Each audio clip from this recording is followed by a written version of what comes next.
Listen to a conversation between a student and a professor. Hi, Professor Archer. You know how in class last week you said that you were looking for students who were interested in volunteering for your archaeology project? Of course. Are you volunteering? Yes, I am. It sounds really interesting. But, do I need to have any experience with these kinds of projects? No, not really. I assume that most students taking the introductory level class will have little or no experience with archaeological research, but that's okay. Oh, good. That's a relief. Actually, that's why I'm volunteering for the project, to get experience. What kind of work is it? Well, as you know, we're studying the history of the campus this semester. This used to be an agricultural area, and we already know that where the main lecture hall now stands, there once were a farmhouse and barn that were erected in the late 1700s.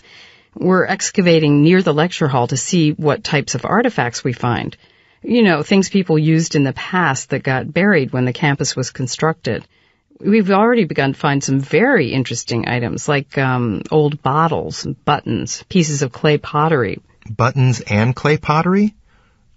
Did the old owners leave in such a hurry that they left their clothes and dishes behind? That's just one of the questions we hope to answer with this project. Wow. And it's all right here on campus. That's right. No traveling involved. I wouldn't expect volunteers to travel to a site, especially in the middle of the semester. We expect to find many more things, but we do need more people to help. So, how many student volunteers are you looking for? I'm hoping to get 5 or 6. I've asked for volunteers in all the classes I teach, but no one's responded. You're the first person to express interest. Well, it sounds like it could be a lot of work. Is there any way I can use the experience to get some extra credit in class? I mean, can I write a paper about it?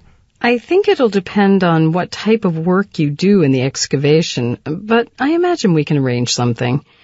Actually, I've been considering offering extra credit for class because I've been having a tough time getting volunteers. Extra credit is always a good incentive for students. And how often would you want the volunteers to work? We're asking for 3 or 4 hours per week, depending on your schedule. A senior researcher, I think you know John Franklin, my assistant, is on site every day. Sure, I know John. By the way, will there be some sort of training? Yes, I want to wait till Friday to see how many students volunteer. And then I'll schedule a training class next week at a time that's convenient for everyone. Okay, I'll wait to hear from you. Thanks a lot for accepting me. Listen to part of a lecture in an art history class. The professor has been discussing the origins of art. Some of the world's oldest preserved art is the cave art of Europe, most of it in Spain and France. And the earliest cave paintings found to date are those of the Chauvet Cave in France, discovered in 1994. And, you know, I remember when I heard about the results of the dating of the Chauvet paintings, I said to my wife, "Can you believe these paintings are over 30,000 years old?" And my 3-year-old daughter piped up and said, "Is that older than my great-grandmother?" But that was the oldest age she knew. And you know, come to think of it, it's pretty hard for me to really understand how long 30,000 years is, too. I mean, we tend to think the people who lived at that time must have been pretty primitive. But I'm going to show you some slides in a few minutes, and I think you'll agree with me that this art is anything but primitive. They're masterpieces, and they look so real, so alive, that it's very hard to imagine that they're so very old. Now, not everyone agrees on exactly how old. A number of the Chauvet paintings have been dated by a lab to 30,000 or more years ago. That would make them not just older than any other cave art, but about twice as old as the art in the caves at Altamira or Lascaux, which you may have heard of. Some people find it hard to believe Chauvet is so much older than Altamira and Lascaux, and they noted that only one lab did the dating for Chauvet, without independent confirmation from any other lab. But be that as it may, whatever the exact date, whether it's 15,000, 20,000, or 30,000 years ago, the Chauvet paintings are from the dawn of art, so they're a good place to start our discussion of cave painting. Now, one thing you've got to remember is the context of these paintings. Paleolithic humans, that's the period we're talking about here, the Paleolithic, the early Stone Age, not too long after humans first arrived in Europe.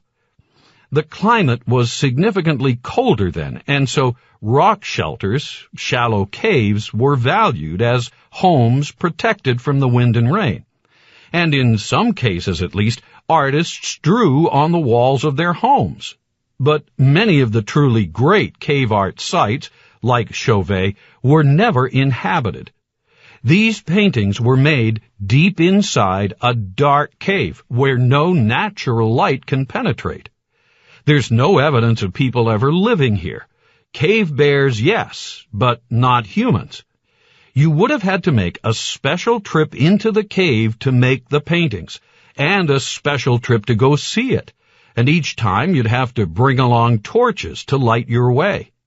And people did go see the art. There's charcoal marks from their torches on the cave walls, clearly dating from thousands of years after the paintings were made. So we can tell people went there. They came, but they didn't stay. Deep inside a cave like that is not really a place you'd want to stay. So why?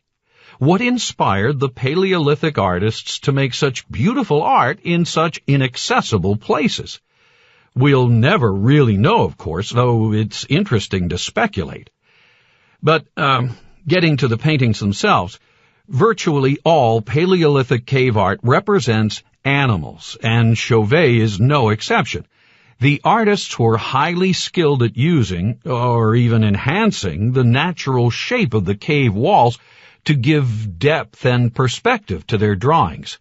The sense of motion and vitality in these animals, well, wait till I show you the slides.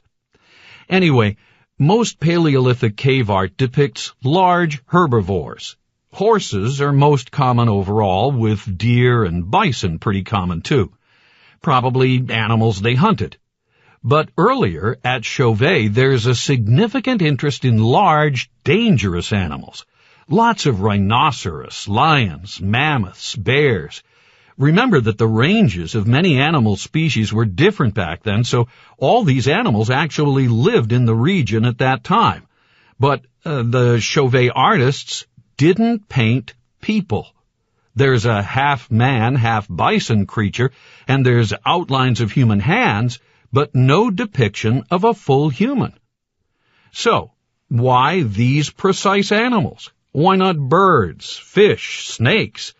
Was it for their religion, magic, or sheer beauty? We don't know. But whatever it was worth it to them to spend hours deep inside a cave with just a torch between them and utter darkness. So, on that note, let's dim the lights so we can see these slides and actually look at the techniques they used. Listen to part of a lecture in an astronomy class. Now, astronomy didn't really balloon into the science it is today until the development of spectroscopy. Spectroscopy is basically the study of spectra and spectral lines of light, and specifically for us, the light from stars. It makes it possible to analyze the light emitted from stars. When you analyze this light, you can figure out their distance from the Earth and identify what they're made of, determine their chemical composition. Before we get into that, though, it's probably a good thing to back up a bit. You all know how when you take a crystal prism and pass a beam of sunlight through it, you get a spectrum, which looks like a continuous band of rainbow colors. The light that we see with our human eyes as a band of rainbow color falls in the range of what's called visible light. And visible light spectroscopy is probably the most important kind of spectroscopy. Anyone want to take a stab at the scientific term for visible light? And I'm sure all of you know this because you all did the reading for today. Optical radiation. But I thought being exposed to radiation's dangerous. Yes and no. If you're talking about radiation, like in the element uranium, yeah, that's dangerous. But radiation as a general term actually refers to anything that spreads away from its source. So optical radiation is just visible light energy spreading out. Okay, so we've got a spectrum of a beam of sunlight, and it looks like the colors bleed into each other. There are no interruptions, just a band flowing from violet to green to yellow to... you get the idea. Well, what happens if the sunlight spectrum is magnified? Maybe you all didn't do the reading. Well, here's what you'd see. I want you to notice that this spectrum is interrupted by dark lines, called spectral lines. If you really magnified the spectrum of the sunlight, you could identify more than 100,000 of them. They may look kind of randomly placed, but they actually form many distinct patterns.